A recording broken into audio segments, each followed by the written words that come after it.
आगे बढ़ते हैं। 5 दिन के अवकाश के बाद विधानसभा की कार्यवाही, बजट सत्र की आज तीसरी बैठक। राज्यपाल अभिभाषण पर सदन में बहस रहेगी जारी। प्रदेश में हुई ओलावृष्टि का सदन में मुद्दा भी उठ सकता है। विधानसभा में आज उठ सकता है फसल खराबी का मुद्दा। किसानों को मुआवजे की मांग करेगा विपक्ष। विभिन्न विभागों की अधिसूचनाएं, वार्षिक प्रतिवेदन पटल पर रखे जाएंगे। विधानसभा सत्र की शुरुआत 23 जनवरी को हुई थी और अब बजट सत्र की तीसरी बैठक। सदन में आज फसल खराबे का मुद्दा गूंज सकता है। हालांकि जिस तरह से पेपर लीक मामले को लेकर के विपक्ष ने रुख अपनाया था, जिस तरह से बजट सत्र की शुरुआत 23 जनवरी को हुई थी, तब राज्यपाल के अभिभाषण को भी बीच में ही रोका गया था और फिर उसे पूरा मान लिया गया था, क्योंकि हंगामा हुआ था पेपर लीक के मामले पर।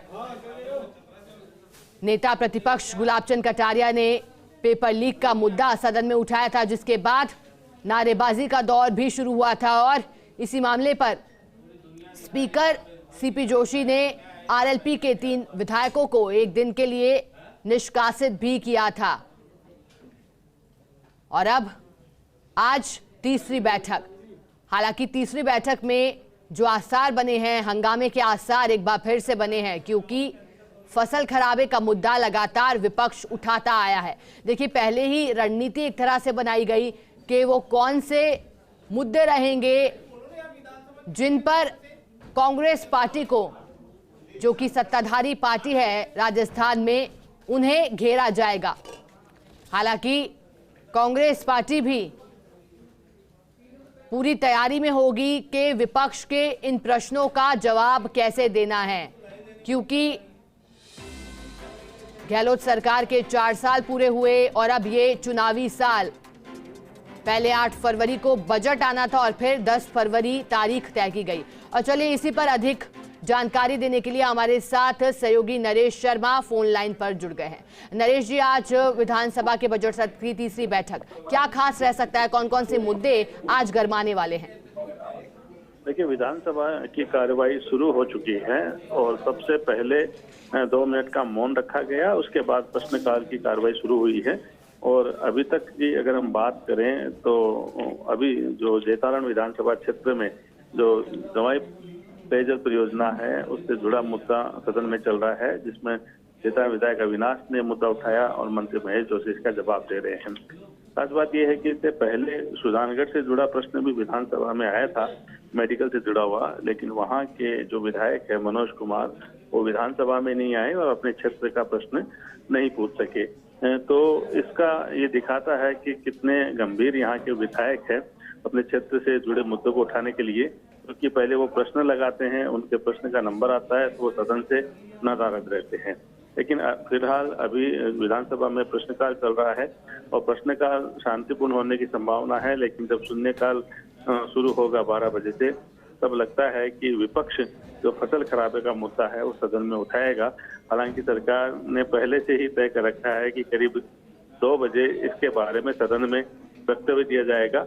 और अभी राजस्व मंत्री से हमारी बात हुई थी रामलाल जाट से, तो उन्होंने कहा था कि अधिकारियों को कल रात को ही निर्देश दे दिए थे कि तुरंत मौके पे जाके और सर्वे की कार्रवाई की जाए, ताकि जिन किसानों को नुकसान हुआ है उनको जल्द से जल्द उनका मुआवजा मिले, उनको सहायता मिले। और सरकार पूरी तरह से उसके लिए गंभीर है।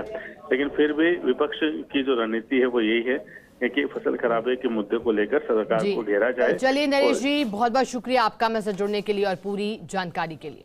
1200 करोड़ रुपए व्यय किए जाएंगे बाबत घोषणा की गई थी।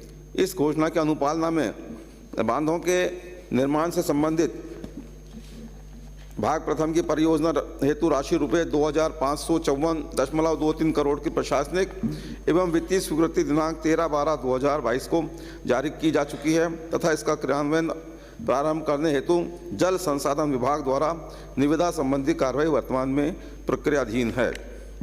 भाग प्रथम की उक्त परियोजना में सम्मिलित बांधों से जवाई बांध तक पानी लाने हेतु भाग द्वितीय की विस्तृत परियोजना रिपोर्ट अनुमानित राशि रुपये 1943.71 करोड़ जल संसाधन विभाग के स्तर पर तकनीकी परीक्षण में विचाराधीन है तथा परीक्षण में सही पाए जाने के उपरांत स्वीकृति हेतु सक्षम स्तर पर प्रस्तावित की जा सकेगी।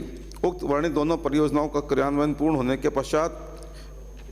के उपरांत जवाई बांध में अतिरिक्त पानी उपलब्ध होने पर विधानसभा क्षेत्र जैतारण के उक्तानुसार शेष रहे ग्राम एवं ढाणियों को उक्त बांध से जोड़े जाने पर विचार किया जा सकेगा। माननीय मंत्री महोदय, मैं आपसे निवेदन करना चाहूंगा कि जैतारण विधानसभा क्षेत्र की उक्त महत्वपूर्ण जवाई जल परियोजना कब से स्वीकृत हुई, अभी तक इसमें कितना काम हो गया, कितनी राशि का था, कितनी राशि का भुगतान कर दिया, कितना शेष है। एक क्वेश्चन मेरा ये।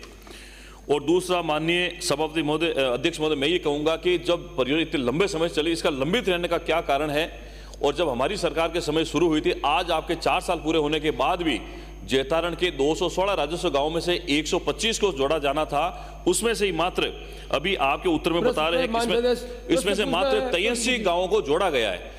बाकी वाले जो गांव वो कब तक जुड़ जाएंगे, ये मुझे बताया कि इसकी योजना के बारे में डिटेल कब स्वीकृत हुई थी, इसकी मई जो आप बता रहे हैं। आपको भाषण देना है, प्रश्न पूछे ना। प्रश्न नहीं पूछ रहा हूं कि ये योजना कब शुरू हुई थी, इसके इतने लंबे समय तक लंबित रहने के क्या कारण है, आज दिन तक इसके गांवों को क्यों नहीं जोड़ा गया? माननीय अध्यक्ष महोदय, मैंने अपने जवाब में स्पष्ट किया है कि शेष रहे 42 ग्रामों में से 38 ग्रामों को उक्त परियोजना से माह मई 2023 तक स्वच्छ पेयजल आपूर्ति करना प्रस्तावित है। वन क्षेत्र में अवस्थित 4 ग्राम नॉन फिजिबल होने के कारण उन्हें इस परियोजना से जोड़ा जाना प्रस्तावित नहीं है। तो ऑलरेडी इसके अंदर है और इस मई 2023 तक इन 38 गांवों को जोड़ा जाना प्रस्तावित है। मेरा माननीय मंत्री महोदय, कारण डिले होने का कारण पूछ रहे हैं।